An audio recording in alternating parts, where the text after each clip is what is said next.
ಮೊಲ ಮತ್ತು ಆಮೆ. ಒಮ್ಮೆ ಒಂದು ಕಾಡಿನಲ್ಲಿ ಗೆಳೆಯರಾದ ತೋಳ, ಮೊಲ ಮತ್ತು ಆಮೆ ಈ ಮೂವರು ವಾಸಿಸುತ್ತಿದ್ದರು. ಒಂದು ದಿನ ಅವರು ಮೂವರು ಸೇರಲು ನಿಶ್ಚಯಿಸಿದರು.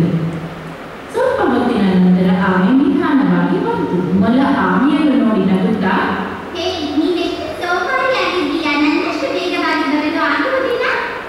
ತೋಳಕ್ಕೆ ಮೊಲ ಆಮೆಯನ್ನು ಹೀಯಾಳಿಸಿದರೆ ತೀರಿಸಲಿಲ್ಲ. ಇನ್ನು ಮೇಲೆ ಹೀಗೆ ಮಾತನಾಡಬೇಡ.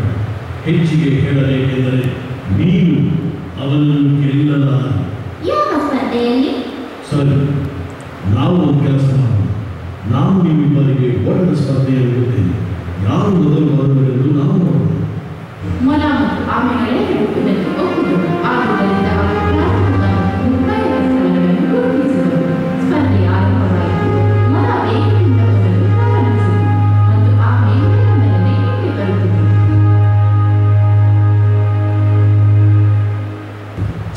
ಮೊಲ ಆಮೆಯಿಂದ ಅತಿ ವೇಗವಾಗಿ ಓಡುತ್ತಿತ್ತು. ಆದರೆ ಆಮೆ ನಾಲ್ಕಾಗಿ ಯಾವುದೇ ಆತಂಕ ಅಥವಾ ಆತಂಕವಿಲ್ಲದೆ ನಿಧಾನವಾಗಿ ಬರುತ್ತಿತ್ತು.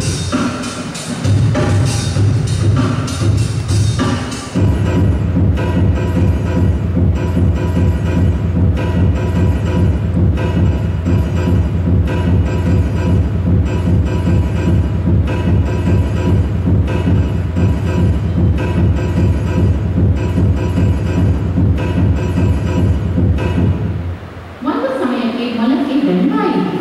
ಅದು ಆಮೆಗಾಗಿ ಹಿಂದೆ ನೋಡಿತು.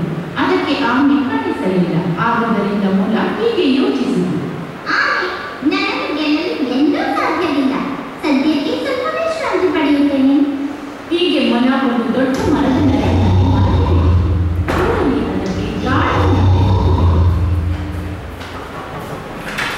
ಸ್ವಲ್ಪ ಹೊತ್ತಿನ ನಂತರ ಆಮೆ ಮೊಲ ಮಲಗಿರುವ ಸ್ಥಳ ತಲುಪಿತು.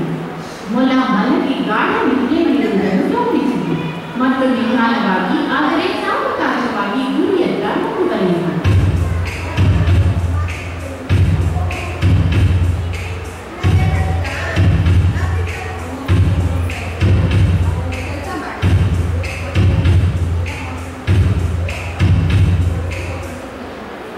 ಕೊನೆಯಲ್ಲಿ ಸ್ಪರ್ಧೆಯ ಗುರಿ ಮುಗಿಯಿತು. ಎಲ್ಲ ಪ್ರಾಣಿಗಳು ಆಮೆಯನ್ನು ಅಭಿನಂದಿಸಿದವು. ಕಡೆಗೆ ನೀನು ಗೆದ್ದೆ, ಆದರೆ ಮೊಲ ಏನು? ಬಹಳ ಹೊತ್ತಿನ ನಂತರ ಮೊಲ ನಿದ್ದೆಯಿಂದ ಎದ್ದಿತು ಮತ್ತು ಹೀಗೆ ಯೋಚಿಸಿತು, ಸೋಮಾರಿ ಆಮೆ ಇನ್ನೂ ಗುರಿ ಮುಟ್ಟಿಲ್ಲ. ನಾನು ಗೆಲ್ಲುವುದರಲ್ಲಿ ಸಂಶಯವೇ ಇಲ್ಲ.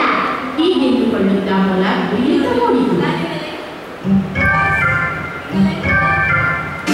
ಸ್ಪರ್ಧೆಯ ಗುರಿಯಲ್ಲಿ ಅದಕ್ಕೆ ದೊಡ್ಡ ಆಘಾತ ಕಾದಿತು. ಆಮೆ ಆಗಲೇ ಗುರಿ ಮುಟ್ಟಿತು ಮತ್ತು ಮೊಲಕ್ಕೆ ನಾಚಿಕೆಯಾಯಿತು.